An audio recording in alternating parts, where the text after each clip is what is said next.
राम राम मित्रों, आज हम इस वीडियो में कक्षा 10 जीव विज्ञान के नियंत्रण एवं समन्वय चैप्टर से पाठगत प्रश्न के उत्तर देखने वाले हैं। हमारा पहला प्रश्न है कि प्रतिवर्ती क्रिया तथा टहलने के बीच क्या अंतर है। तो इसका उत्तर हम लिखेंगे कि प्रतिवर्ती क्रिया अवचेतन मस्तिष्क की अवस्था में मेरुरज्जु द्वारा संपादित होती है, जबकि चलना प्रमस्तिष्क के नियंत्रण में सोच समझकर की गई क्रिया होती है।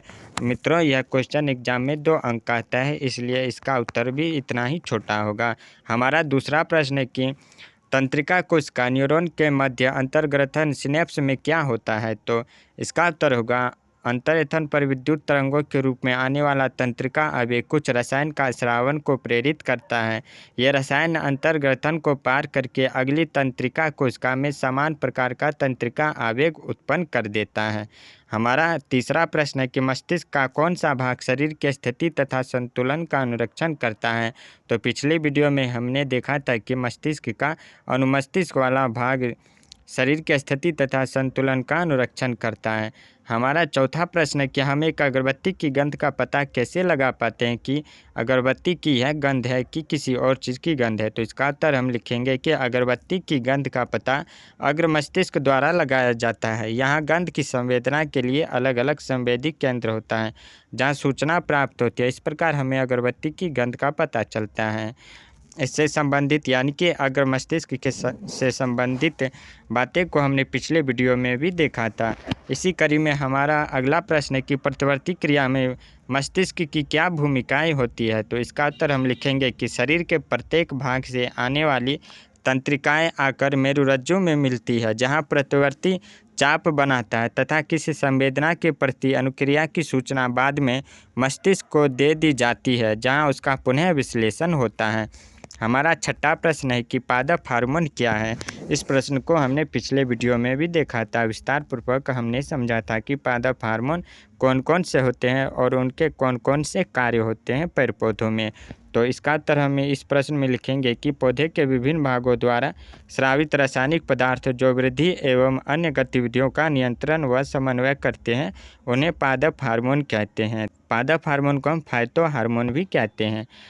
हमारा सातवां प्रश्न है कि छुई मुई पादप की पत्तियों की गति प्रकाश की ओर प्रवाह की गति से किस प्रकार भिन्न होती है। तो इसका उत्तर हम लिखेंगे छुई मुई पादप की गति एक अंकुचन गति है जो उद्दीपन की दिशा से प्रभावित नहीं होती है, जबकि प्रकाश की ओर प्रवाह की गति एक प्रकार सुनवर्तन गति है जिस पर प्रकाश उद्दीपन की दिशा का प्रभाव पड़ता है और गति प्रकाश की ओर ही होती है।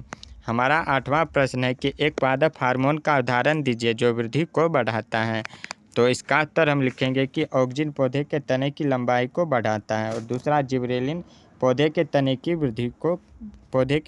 वृद्धि करता है। हमारा 9वां प्रश्न है कि किसी सहारे के चारों ओर एक प्रतान की वृद्धि में ऑक्सिन किस प्रकार सहायक है। तो इसका उत्तर लिखेंगे प्रतान स्पर्शक के प्रति संवेदनशील होता है। प्रतान जैसे ही किसी स्पर्शक के संपर्क में आते हैं, ऑक्सिन दूसरी ओर विसरित हो जाता है, जिससे उस ओर कोशिकाएं अधिक लंबी होने लगती है और प्रतान विपरीत दिशा में मुड़ जाता है। इस प्रकार वह सहारे के चारों ओर लिपटकर पौधों को सहारा देता रहता है। हमारा 10वां प्रश्न है कि जलानुवर्तन दर्शाने के लिए एक प्रयोग की अभिकल्पना कीजिए। तो इसका उत्तर हम इस प्रकार से लिखेंगे कि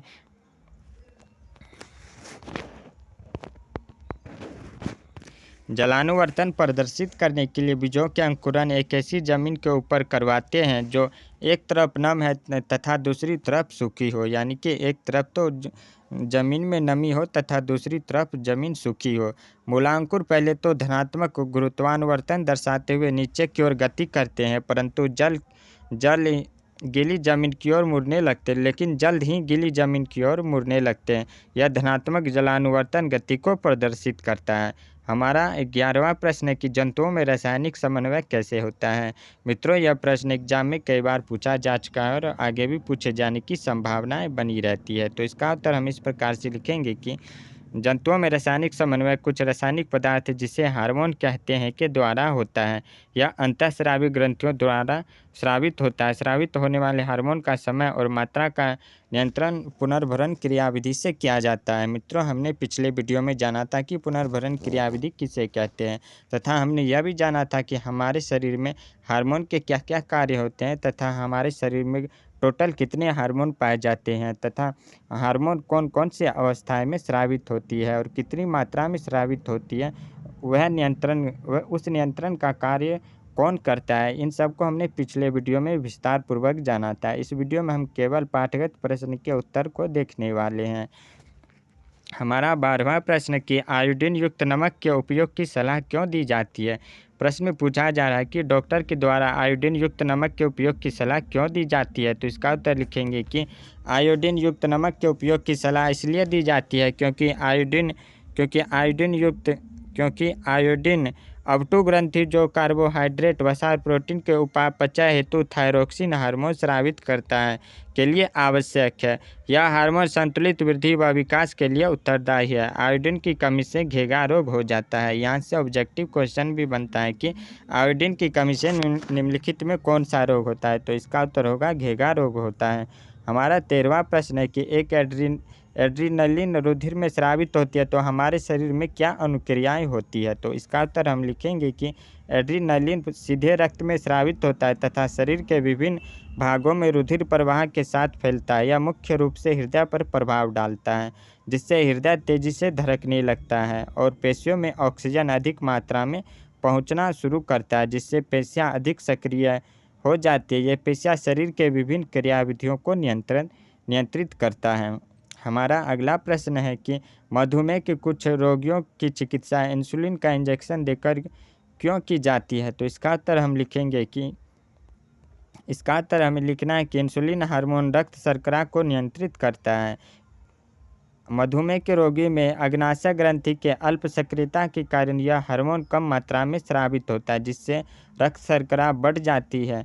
इसके शरीर पर घातक परिणाम होते हैं, इसलिए इंसुलिन का इंजेक्शन देकर रोगी की रक्त शर्करा को नियमित किया जाता है ताकि उसके शरीर पर घातक परिणाम ना हो। हमारा 15वां प्रश्न है कि हमारे शरीर में ग्राही का क्या कार्य है।